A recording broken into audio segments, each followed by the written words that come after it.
Morning! Maaga nga akong umalis sa bahay dahil magpapacheck up ako. Dito pala ako magpapacheck up sa Luxderm sa San Fernando, La Union. Tapos pa nga sila dahil alas 9 pa lang ay nandito na ako. 9 to 9:30 pa sila magbubukas. Nagbibenta nga ng taho kaya bumili na rin ako. Hindi rin kasi ako nag-almusal kanina. At nandito na nga tayo sa loob at talaga nga namang napakaganda at hindi ka maiinip maghintay. Napakalamig nga dito at parang gusto kong humiga. Ako nga lang ang unang pasyente dito kaya solong-solo ko itong sopa.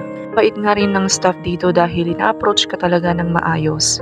May nga silang services dito mga mami. Kaya naman kung gusto nyong mag-pamper, dito na lang kayo sa Luxderm, San Fernando, La Union. Likod nga ito ng clinic ni Dr. Ang. Ako'y nakaupo, nakita ko itong unan kaya pinaglaruan ko.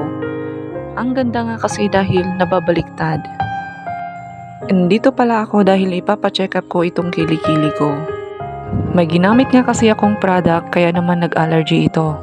Namumula nga at mahapdi talaga. Hindi ko nga nakayanan kaya dali-dali akong magpapacheck up. Ito rin kasi ako nagpa-check up noon. Same case nga lang din. Di na nga lang ako gagamit ng kung ano-anong mga product dahil napaka-sensitive talaga ng skin ko.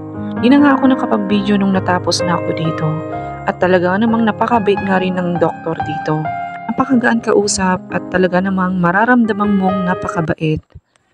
Hanggang dito na nga lang muna mga mami. Please follow, like, and share po.